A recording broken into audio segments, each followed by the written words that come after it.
오늘 우리 기준 하나의 말씀은 구약에 있는 말씀 욥기 1장 1절로 5절까지 보겠습니다.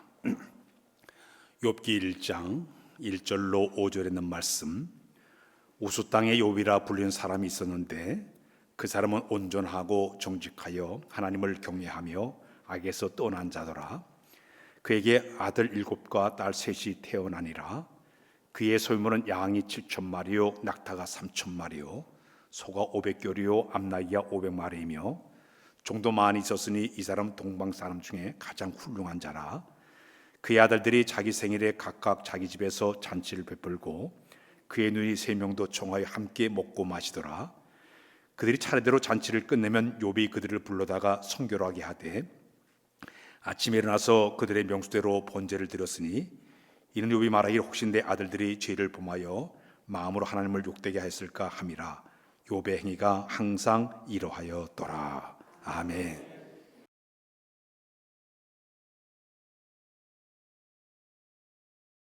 할렐루야. 할렐루야. 5월달은 가정의 달입니다. 제가 첫째 주에는 여러분들에게 설교할 때 하나님께서 우리에게 주신 자녀들을 어떻게 양육할 것인가에 대해서 말씀을 다 드렸고요.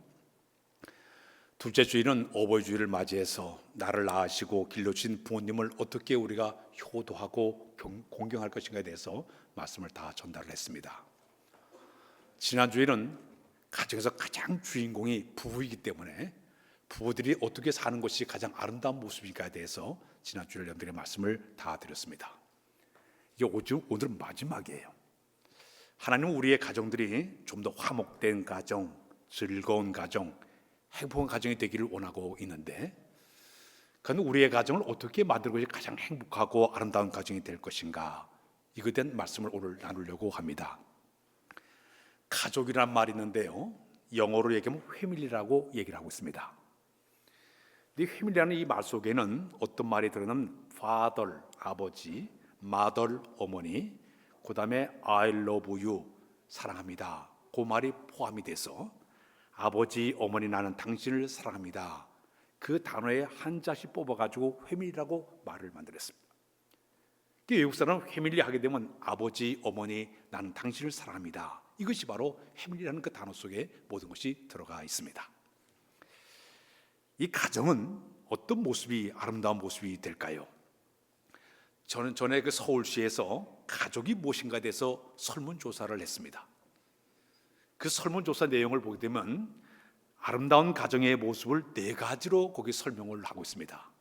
첫 번째는 가족이 뭐냐? 서로 사랑으로 모인 모임이 바로 가족이다. 끈끈한 사랑으로 연결된 것이 바로 가정이라고 표현했습니다. 두 번째, 가족이 뭐냐 그랬더니 서로 도우며 사는 모임이 바로 가족이라 그랬습니다. 아플 때 서로 위로하고 격려하고 힘들 때 안아주면서 이렇게 서로 돕는 이런 것이 바로 가족이라고 표현했습니다. 세 번째는 조상들과 같이 같은 피로 연결된, 혈육으로 연결된 그런 맺어진 사람들이 바로 가족이라고 얘기했습니다. 집안의 모든 식구들은 전부 그 가정의 혈통이 전부 혈육으로 이어진 이런 가정이 바로 가족이라고 표현을 했습니다. 제일 마지막은 뭐냐? 함께 먹고 자고 쉬는 주거를 함께하는 한 집안에서 사는 이 모습이 바로 가족이라고 그렇게 표현을 했습니다. 어느 신문사에서는 그 독자들을 대상으로 질문했습니다. 당신이 하루 종일 살면서 당신이 생각하는 관심이, 최대 관심이 무엇입니까? 하고 질문했습니다. 첫 번째는 건강입니다. 제가 건강했으면 좋겠습니다. 두 번째가 바로 가정이라고 얘기를 했습니다. 사람들은 누구든지 자기의 건강과 가정이 아주 화목하고 즐거운 가정이 되기를 사람들이 꿈을 가지고 그렇게 살아가고 있습니다. 사회학자 말에 의하게 되면 행복한 가정이 되기 위해서는 4가지 기능이 잘 돼야만이 그 가정이 행복한 가정이라고 얘기를 했습니다. 첫 번째는 바로 뭐냐면 경제적인 기능이 잘 된 가정이 되어야 된다. 삶에 필요한 의식주 문제를 해결해 주는 가정이 되어야만이 그 가정이 바로 행복한 가정이 될 수 있다. 두 번째로는 교육적인 기능이 잘 돼서 부모들이 자녀들을 잘 가르치고 키우는 그런 기능을 잘하는 가정이 되어야만이 그 가정이 행복한 가정이라고 이야기하고 있습니다. 세 번째는 오락적인 기능이 잘 되어서 늘 웃음과 즐거움이 넘치는 가정을 만드는 것이 행복한 가정이 될 수 있다고 얘기했습니다. 제일 마지막에는 종교적인 기능을 얘기했습니다. 가정의 행복을 위해서 온 식구들이 어떤 종교를 가지고 한 마음으로 한뜻 살아가는 이 모습이 바로 행복한 가정을 만들어가는 그런 가정이라고 소개를 했습니다. 그런데 성경 전체 내용을 쭉 볼 때에 이 네 가지 기능을 제일 잘해가지고 복받은 가정이 누군가 꼽아보게 되면 오늘 우리가 만난 욥의 가정이에요.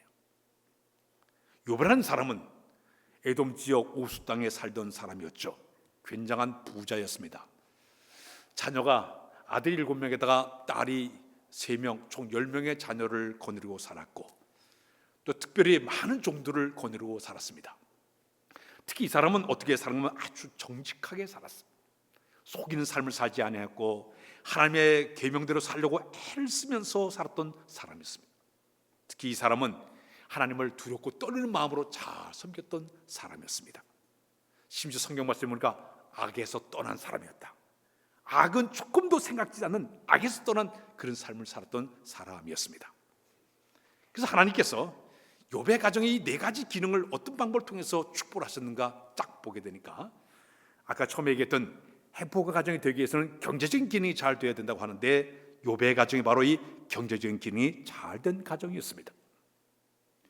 오늘 성경에 보게 되면 욥의 가정이 물질에 대한 이야기를 재산에 대해 쭉 소개를 하고 있는데 양이 7,000마리를 가지고 있고 낙타가 한 300마리 정도 가지고 3,000마리를 가지고 있고 소가 한 500겨레를 가지고 있습니다. 암나귀를 500마리를 가지고 있고 아주 종도심이 많이 거느리고 살면서 동방 지역에서 가장 훌륭한 사람, 굉장히 부자로 살던 사람이 바로 욥이었습니다. 그런데 이 욥이 이렇게 많은 재산을 이제 갖게 살았는데 그 사람이 갖고 있는 재산을 한번 오늘날로 계산해 봤습니다. 자, 양 한 마리에 20마리로 계산해 보니까 20만 원, 그러니까 그 욥이 갖고 있는 양이 7,000마리니까 오늘날로 계산하니까 한 14억 정도 되는 돈을 가지고 살았습니다. 낙타가 이제 낙타를 3,000마리를 가지고 살았는데 낙타 한 마리 오늘날 한 100마리만 계산하더라도 한 30억 되는 엄청난 그런 부자였습니다. 소가 한 200마리였는데 소가 한 1,000마리를 가졌는데 한 마리 한 200만만 계산을 한다도 한 20억 되는 엄청난 돈을 가지고 산 사람이 바로 요셉 재산의 모습이었습니다. 암나귀를 1,000마리를 이래 되었는데 한 마리당 1,000만 원 계산한다 하더라도 100만 원만 계산하더라도 5억에 되는 돈을 가지고 살았습니다. 총 계산하니까 욥의 가정의 그 모든 재산이 69억, 오늘은 얼마 되지 않지만 이 당시에는 엄청난 부자를 된 이런 그 삶을 살게 되었습니다. 자, 그런데 욥이 왜 이렇게 복을 받게 되었을까요? 욥기 1장 10절을 한번 읽고 넘어가겠습니다. 한번 띄워주실까요? 시작. 주께서 그와 그의 집과 그의 모든 소유물을 울타리로 두르심이 때문이 아니니까 주께서 그의 손으로 하는 바를 복되게 하사 그의 소물이 땅에 넘치게 하셨음이니이다.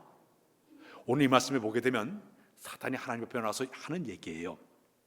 주께서 그의 집과 그의 모든 딸린 모든 소유물을 하나님이 이렇게 울타리를 쳐가지고 함부로 빠져나가게 지켜줬기 때문에 그가 복을 받은 것입니다. 그가 하는 모든 일마다 하나님께서 그에게 복을 주셨기 때문에 그가 큰 부자가 됐다고 얘기를 하고 있습니다. 욥이 물질의 복을 받은 이유는 뭐냐? 하나님을 잘 섬기면서 도덕적이나 윤리적으로 볼 때 정직하게 살았고 악에서 떠난 삶을 살게 되었고 그가 하나님의 성결한 삶을 살려고 애를 쓰다 보니까 하나님께서 그에게 엄청난 복을 내려주신 것이에요. 성경 말씀 보게 되면 신명기 11장 13절로 15절 한번 읽고 넘어요. 시작. 내가 오늘 너에게 명하는 내 명령을 너희가 만일 청종하고 너희 하나님 여호와를 사랑하여 마음을 다하고 뜻을 다하여 섬기면 여호와께서 너의 땅에 이른비 늦은비를 적당한 때에 내리시리니 너희가 곡식과 포도주와 기름을 얻을 것이요 또 가축을 위하여 들에 푸게 나게 하시리니 내가 먹고 배부를 것이라. 하나님 말씀을 잘 지켜 행하고 잘 듣는 사람에게 이런 복을 주겠다고 약속의 말씀을 주고 있습니다. 또 한 것 보겠습니다. 시편 112편 1절과 2절을 한번 읽고 시작. 할렐루야 여호와를 경외하며 그의 계명을 크게 즐거워한 자는 복이 있도다.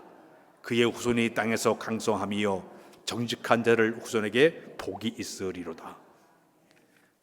이 욥은 하나님을 정말 뚫고 떨는 마음으로 잘 섬겼더니 우리 하나님께서 이 욥의 가정에 물질의 축복을 풍성하게 허락해 주었습니다. 미국의 유명한 경제학자인 헨리 조지라는 분이 그런 얘기를 했습니다. 성경 안에는 우리가 살아가면서 경제적인 법이 다 들어가 있기 때문에 성경의 그 법대로 잘 지키게 되면 모두가 다 부자가 될 수가 있다. 성경에는 이 사회 경제적인 모든 문제를 해결해 주는 답이 다 들어있기 때문에 그 성경 말씀에서 살려고 애를 쓰는 자들은 반드시 하나님께서 복을 주신다. 그분이 그렇게 얘기를 했습니다. 자, 그래서 제가 지난 설교를 준비하다가 김성관 목사님이 쓴 부자의 자격증이라는 책을 언뜻 봤습니다. 그 부자의 자격증이라는 그 책을 보게 되니까 이 모든 자연에는 하나의 운행의 법칙이 있는 것처럼 또 우리가 살아가면서 우리가 살아가는 삶 속에도 모든 법칙이 있는 것처럼 하나님께서 우리에게 이 물질의 복을 주는 곳에도 반드시 하나님께서 거기에 법칙이 들어있다고 얘기하고 있습니다. 그래서 그분이 얘기하기를 복받는 비결, 부자적인 마음, 마인드, 부자적인 마음을 가지라. 그래서 7가지를 소개했습니다. 믿음의 사람들은 첫 번째, 나는 부자가 되는 것을 확실하게 믿어라 그랬습니다. 두 번째는 좀 더 긍정적인 방향으로 생각을 하라. 부정적인 생각보다는 긍정적인 생각을 품으라 그랬습니다. 세 번째는 이루어주실 그 하나님의 능력을 굳세게 믿고 그에게 모든 걸 맡기는 믿음을 소유하라 그랬습니다. 네 번째는 백만장자의 마인드를 이제 마음 갖다가 훔치라는 얘기를 쓰고 있어요. 백만장자의 그 마음을 갖다 훔쳐서 내 것으로 만들어라. 그 다음에는 축복의 밑그림을 구체적으로 잘 그려서 내가 이렇게 복을 받으리라 이래 그림을 그리게 되면 하나님께서 그에게 복을 주시게 되겠다. 여섯 번째는 기도 응답의 자격증을 가지고 열심을 다하여 기도할 때 이런 역사가 이루어지게 되고 마지막에는 희망의 힘을 키울 때 바로 하나님께 이런 복을 주겠다고 약속을 주고 있습니다. 한 사람을 소개하고 싶습니다. 김철호라는 분이 계신데요.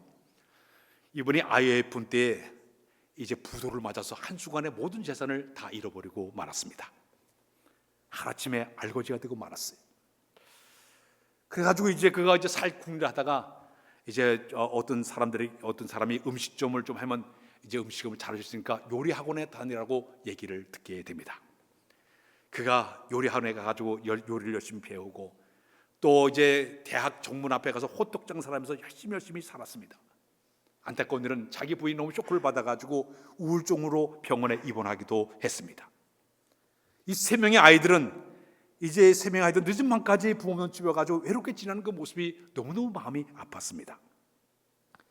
밤늦도록 호텔을 굽기를 하면서 이제 그가 하루를 쓰는 동안에 자기 머릿속에 스치는 것이 반드시 하나님께 나를 도와주실 거다. 그 믿음이 샘솟듯 떠오르기를 시작을 했습니다. 특히 어머니께서 어린 시절에 자기가 들려줬던 성경 말씀이 자기는 꾸벅꾸벅 졸았지만 그 말씀이 떠올랐습니다. 갈라디아서 6장 9절에 있는 말씀, 우리가 선을 행하되 낙심하지 않으면 반드시 때가 되면 이를 거두리라, 그 말씀이 기억이 났습니다. 또 하나는 요한일서 5장 14절에 있는 말씀, 그를 향하여 가진 바 담대한 것이 이것이니 그의 뜻대로 구하면 들으심이라, 그 말씀을 잡았습니다. 비록 모든 걸 다 망해버렸지만 하나님께 감사하는 마음으로 긍정의 마음을 품고, 하나님은 내 삶을 너무나 잘 아시는 분이기 때문에 언젠가는 이 고난을 벗어나게 만들어주시고 이 고난 속에 나와 동행해 주시고 내 앞길을 선하게 인도해 줄 거다 확신의 믿음을 가지고 기도하기를 시작을 했습니다. 1년이 지났습니다. 어느 날 친구가 찾아와가지고 함께 동업하자고 얘기했습니다. 그 일이 바로 뭐냐면 요리 학원을 같이 개업하자고 얘기했습니다. 그래서 이제 당신 돈이 없으니까 실무적인 일만 하고 내가 돈을 다 투자해가지고 이 요리 학원을 할 테니까 같이 일하자고. 그래서 그와 함께 요리 학원을 운영하게 되었습니다. 수강생이 막 몰려오게 되고 인기가 있었습니다. 그런데 어느 날 갑자기 친구가 돌변해서 자기가 모든 걸 다 갖겠다고 얘기해서 하루아침에 모든 걸 다 잃어버리고 말았습니다. 그러나 그는 포기하지 않고 하나님께 기도하기를 시작을 했죠. 하나님께 모든 걸 전폭적으로 다 맡기면서, 하나님, 내가 모든 걸 다 잃어버렸지만 하나님 나와 함께 하시고 나를 도울 내가 믿습니다. 믿음을 가지고 간절히 기도하기를 시작했습니다. 근데 어느 날 기도하는데 갑자기 머릿속에 하나님 지혜를 주시는 거예요. 죽을 끓여가지고 팔자, 그런 마음이 들더라는 거예요. 부부가 6개월 동안 혀가 마비가 될 정도로 죽을 쓰면서 맛보고 그래서 6개월 동안 연구를 했습니다. 그런 다음에 마침내 죽장사라는데 그 죽 이름이 본죽, 여러분들 이때 본죽이라는 것을 만들어냈습니다. 본죽이라는 그 뜻이 뭐냐면 신의 본을 잃지 않고 잘 지키면서 살라, 그런 뜻으로 본죽이라고 이름을 짓게 되었습니다. 죽을 팔자 섬에 맛도 좋고 양도 많이 주기 시작하니까 점점 업소에 퍼지면서 사람들이 몰려들기를 시작했습니다. 순식간에 번창했습니다.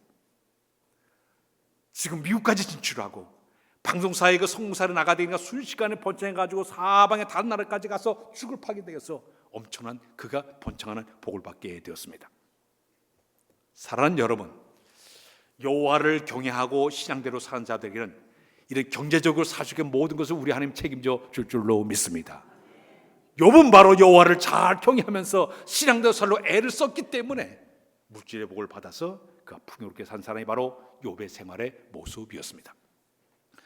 두 번째, 욥의 생활을 보니까 아주 교육적인 기능이 잘된 가정이었습니다. 따라서 할까요? 교육적인 기능.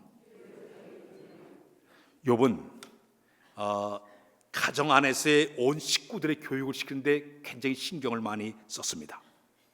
특히 욥은 가정교육을 잘 키우는 것을 우리가 만나게 되는데요, 욥은 자기 아들이 7명에다가 딸이 3명이에요. 그래서 이 아들들이나 이 딸들이 결혼 때가 되게 되면 가족 식구들을 전부 초청을 해서 함께 잔치를 벌이는 거예요. 자, 그러면 온 식구들이 다 모여가지고 같이 잔치를 하게 돼요. 10명의 자녀에다가 부모님까지 하게 되면 1년에 12번은 항상 모여가지고 잔치를 벌이게 됩니다. 자, 근데 욥의 신앙의 자세를 보면 욥기 1장 4절 한번 읽고 넘어가겠습니다. 시작. 그의 아들들이 자기 생일에 각각 자기 집에서 잔치를 베풀고 그의 누이 3명도 청하여 함께 먹고 마시더라. 또 욥기 1장 5절을 한번 읽겠습니다. 시작. 그들이 차례대로 잔치를 끝내면 욥이 그들을 불러다가 성결하게 하되 아침에 일어나서 그들의 명수대로 번제를 드렸으니 이는 욥이 말하기를 혹시 내 아들들이 죄를 범하여 마음으로 하나님을 욕되게 하였을까 함이라. 욥의 행위가 항상 이러하였더라. 욥은 가정의 자녀들에게 교육을 시키기 위해서 2가지를 반드시 생각을 했습니다. 첫 번째는 뭐냐? 가족들이 모이는 이런 그 교육을 시켰습니다. 생일 때가 되면 함께 모여가지고 함께 참여하는 교육을 시키는 거예요. 바쁘고 힘들어도 다 가족이 함께 모이자, 함께 음식을 나누자. 그러다 보니까 식구들이 전부 모여가지고 함께 거기서 같이 즐기게 되는 거예요. 요즘 우리 시대가요, 가정에서의 대소사 때도 만나기 참 어려워요. 왜 그렇게 바쁜지 몰라요. 자, 가족들이 만나기가 그렇게 힘들지 않습니까? 근데 이 바쁜 시대에 우리는 그렇게 살고 있는데 욥은 철저하게 가족의 식구들을 모이는 훈련을 시키는 거예요.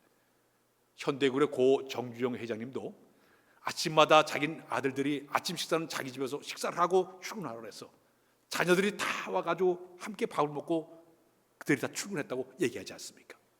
근데 욥도 가정의 식구들이 함께 모이는 훈련을 철저하게 시켰습니다. 여기서 끝난 것이 아니라 욥은 이제 그 다음 날이 잔치가 끝나게 되면 그 다음 날 하는 일이 뭐냐? 아이들을 한 명씩 다 모이게 만들어서 이 아이들이 혹시 잔치를 어제 하면서 죄를 범했을까 염려가 돼서 성결 의식을 행하는 거예요. 하나님께 번제를 드 하나님, 이들이 어제 잔치를 보면서 혹시 죄를 범했을까 염려되오니 이들이 저를 용서해 주옵소서. 성결 의식을 거행하게 됩니다. 그 욥의 생활을 보게 되면 가족 간에 함께 모이는 교육을 시키고, 다음엔 종교 교육을 통해서 철저하게 예배를 통해 가지고 성결을 통해서 그들에게 성결 의식을 통해 가지고 하나님 앞에 내가 깨끗한 삶을, 성결한 삶을 살아라, 이것을 그들에게 그대로 가르쳐주게 되는 거예요. 가정교육은 어느 날 갑자기 되는 게 아닙니다. 삶 속에서 그것이 배워져 나와야 되는 것이. 욥의 교육법은 내가 뭐 교육시키는 이것이 아니라 철저하게 자기가 하나님 앞에 정직하게 사는 방법을 갖다가 그들에게 보여주고, 경건하게 사는 모습을 그에게 보여주고, 악에서 떠난 삶을 그들에게, 아이들에게 보여주게 되고, 의롭게 사는 사람이 이렇게 사는 것을 그에게 보여주게 되고, 함께 모이게 되면 함께 즐기면서 그들에게 함께 화목된 가정의 모습을 그들에게 보여주게 되고, 끝나게 되면 성결의 실통해서 하나님께 온전한 삶을 살게끔 그의 교육을 시킨 사람이 바로 욥의 생활의 모습이었습니다. 오늘 사랑하는 여러분, 우리 가정 안에서 우리 부모들이 하들은 자녀들이 안 보는 것 같아도 다 보고 있습니다. 아버지의 신앙생활하는 모습, 어머니 신앙생활하는 모습 다 보고 있어요. 이 자녀들에게 내가 어떻게 교육을 할까요? 신앙적인 참된 교육을 시키는 것이 가장 아름다운 모습이 되지 않겠습니까? 욥은 철저하게 교육, 신앙적인 교육을 갖다가 철저하게 지켰던 사람이 바로 욥의 생활의 모습이었습니다. 세 번째, 욥은 오락적인 기능을 잘 냈던 사람이었습니다. 따라서 오락적인 기능, 가정은요 모이면은 즐거움이 있어야 돼요. 욥은 식구들이 함께 모이게 되면 거기서 함께 음식을 나누면서 서로 하하 호호 하면서 즐겁게 하루를 보내는 거예요. 교회도 즐거움이 있어야 될 줄로 믿습니다. 얼굴을 확 피세요. 다 피시고 모일 때마다 행복한 모습으로 서로 만나는 이 즐거움이 있어야 되는 거예요. 근데 욥은 식구들이 함께 모여가지고 그냥 하하호 음식을 나누면서 서로 즐겁게 있다 보니까 식구들이 흩어지기만 하면 그날이 길어지고 빨리 모였으면 좋겠다, 빨리 우리 함께 모였으면 좋겠다 기대하는 마음을 가졌어요. 만약 우리 교회가 이 예배를 현재 드리는데 교인들이 다 인상 쓰고 있으면 아이고 그 교회 다음 주 가니까 가고 싶은 마음이 없다고 가정해 보십시오. 이것처럼 안타까운 일이 어디 있겠습니까? 제가 어릴 때 저희 집에 새 들어 사는 분들이 이렇게 있었습니다. 저 끝 대방에 어린 마음에 이렇게 보니까요, 그 집에 있는 그 남편이 술타백이야. 그냥 술만 먹고 오면 집안에 들어가가지고 막 부인을 두들겨 패고 그냥 집안 그 살림살이 바깥으로 막 던지고, 애들은 울고 벌고 막 부인은 막 도망쳐가지고 저 뒤 가가지고 막 숨기도 하고 애들이 집에 와서 벌벌 떨기도 하고. 그 어린 마음에 지금 볼 때마다 너무너무 안타까워요. 저 남편이 와가지고 그렇게 집을 때려부수는 장면을 아이들이 보여주니 그 아이들이 뭘 배우겠어요? 아마 집에 들어간 지옥 같은 그런 마음이 들었을 거예요. 집에 들어갈 때 즐거움이 있으면 얼마나 좋겠어요. 그렇기 때문에 여기는 욥의 이 가정의 모습은 오락적인 걸 서로 모여가지고 즐거움을 나누게 되었어요. 우리 찬양을 한번 부르겠습니다. 우리 노래 하나 부르겠어요. 즐거운 나의 집. 즐거운 나의 집, 비숍이라는 분이 부르는데,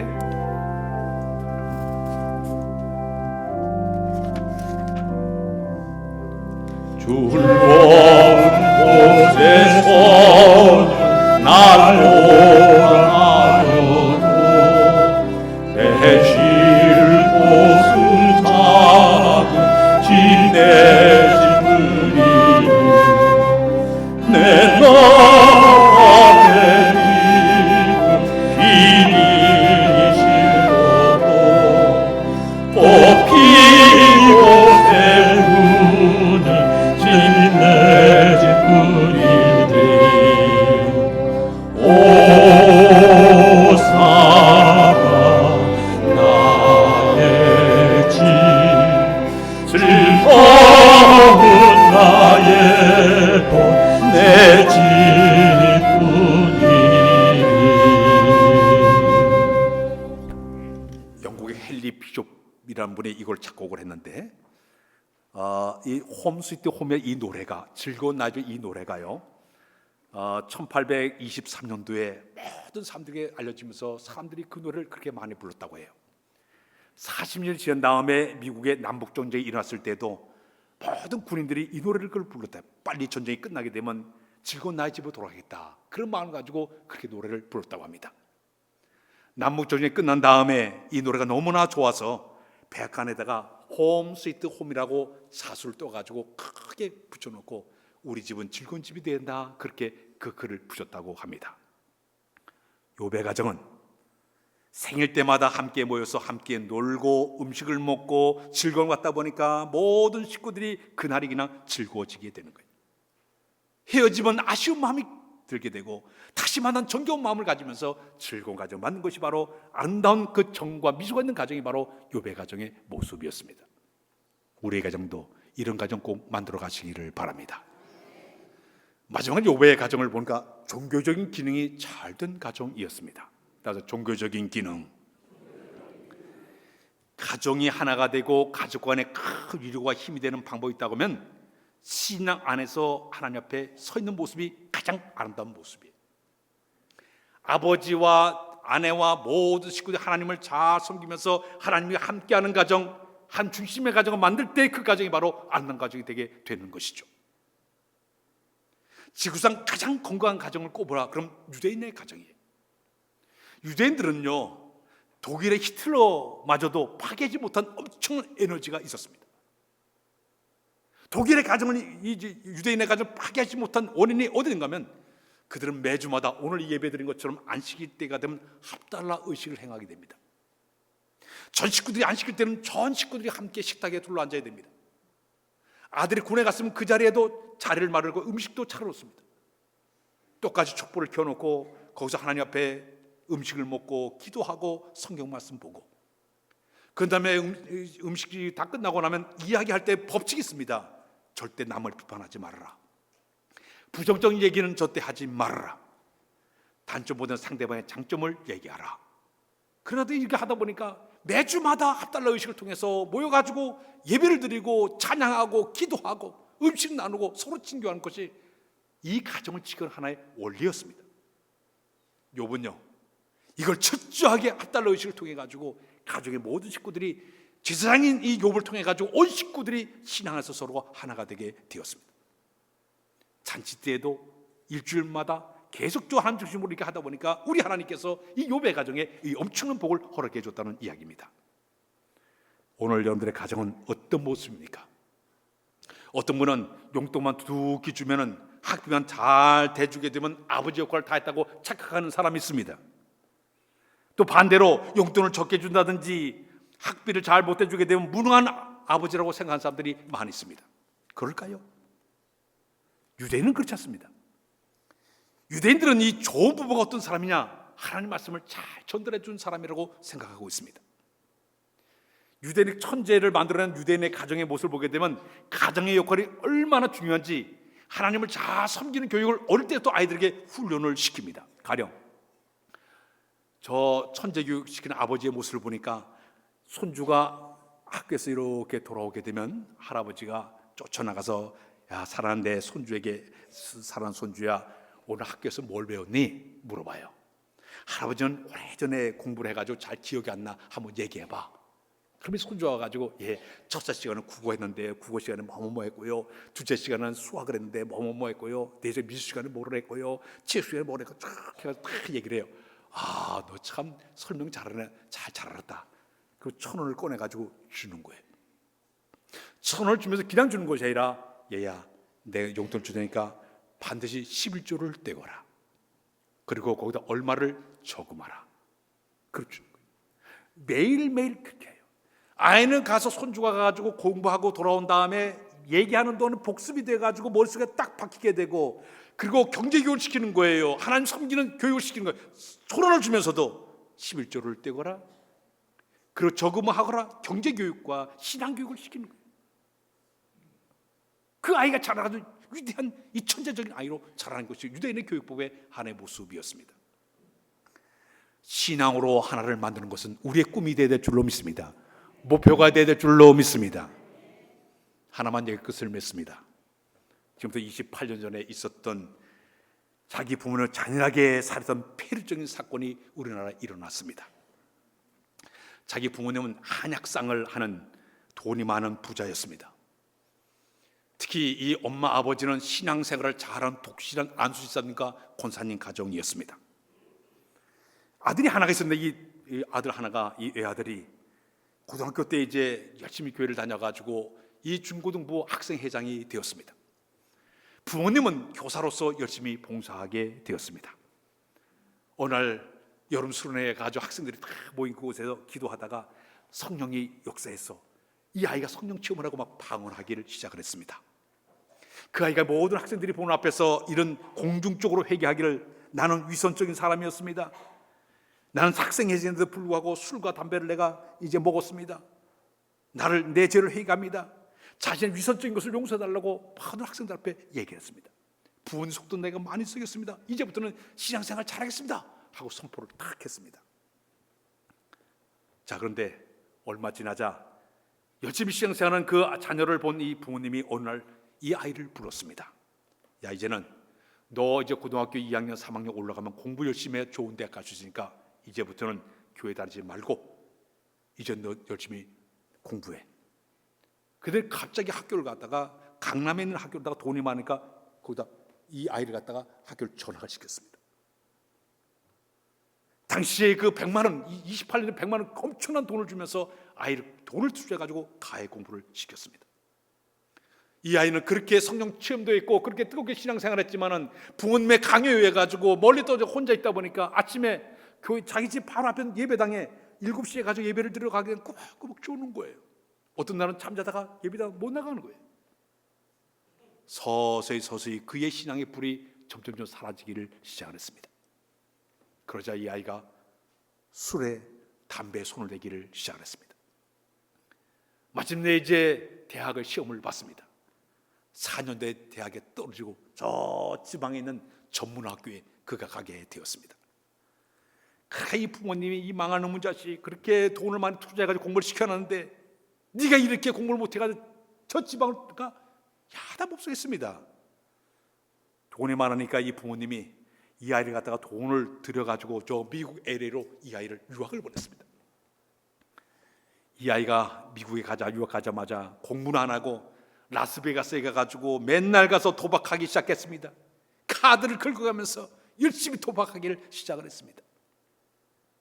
돈이 점점 이 빚이 지기 시작하자 아버지가 그 얘기를 듣고 화가 나가지고 당장 들어오라고 들어오자 아버지가 막 두들겨 팼습니다. 너 이놈 새끼 왜 이렇게 하냐고 막 두들겨 팼습니다. 다시 이제 너 가가지고 잘못하게 너 당장 들어오게 만들겠다 보냈습니다. 그러나 이 아이가 또 가더니요 하나님 중심의 신앙이 무너지기 시작하니까 정신을 못 차리고 또 다시 마에게 손을 대게 되고 카지노에 손을 대게 되고요 빚더미 가운데 빠지고 말았습니다. 이 안수 집사 이 권사님 이 두 부부는요 화가 난 나머지 아이를 갖다가 영국 교육시키려고 준비를 했습니다. 이 사시는 아들이 어느 날 몰래 한국에 들어왔습니다. 친구와 함께 자기 집을 담을 넘어가서 집 안에 들어가서 돈 훔치러 들어갔다 부모에게 걸리고 말았습니다. 걸리자마자 이 아이가 두 부모를 칼로 다 찔러 죽였습니다. 그리고 이 은폐하기 위해 가지고 석유를 뿌려가지고 온 집을 다 불살라 버렸습니다. 그 많은 재산이 다 순식간에 날아가 버리고 말았습니다. 이 아이는 사형원도를 받게 되었고 교도소에 수감하게 되었습니다. 고등학교 시절에 교육전사로 하셨던 목사님이 그 소식을 듣고 너무 안타까워서 교도소에 그 아이를 찾아갔습니다. 포석줄에 묶여있는 그 아이에게 물어봤습니다. 너 지금도 하나님 믿고 있니? 예, 믿어요. 내가 너를 기도해 줄게. 목사님 저 천국 갈 수 있나요? 그건 갈 수 있지. 쭉 얘기를 했습니다. 눈물을 쭉쭉 흘리며 회개를 하는. 사랑 여러분, 돈 가지고 해결하지 않는 거예요. 예배가 무너지게 되고 신앙이 무너지게 되니까 이 아이가 빗장기로 나갈 수밖에 없는 거예요. 부모님이 돈만 되면 다 될 줄 알았어요. 좋은 대학 가고 좋은 집 가면 다 될 줄 알았어요. 그러나 예배가 무너지게 되니까 신앙이 무너지게 되니까 완전 아이가 타락길로 빠지게 됐던 모습입니다. 오늘 우리의 가정은 어떤 가정입니까? 오늘 제가 설교 제목을 명문가정이라고 얘기했는데 욕과 같이 여러분들의 가정을 명문가정을 잘 만들어서 하나님께 복받는 여러분들 모든 가정들이 다 되시길 주의 이름으로 부탁드립니다.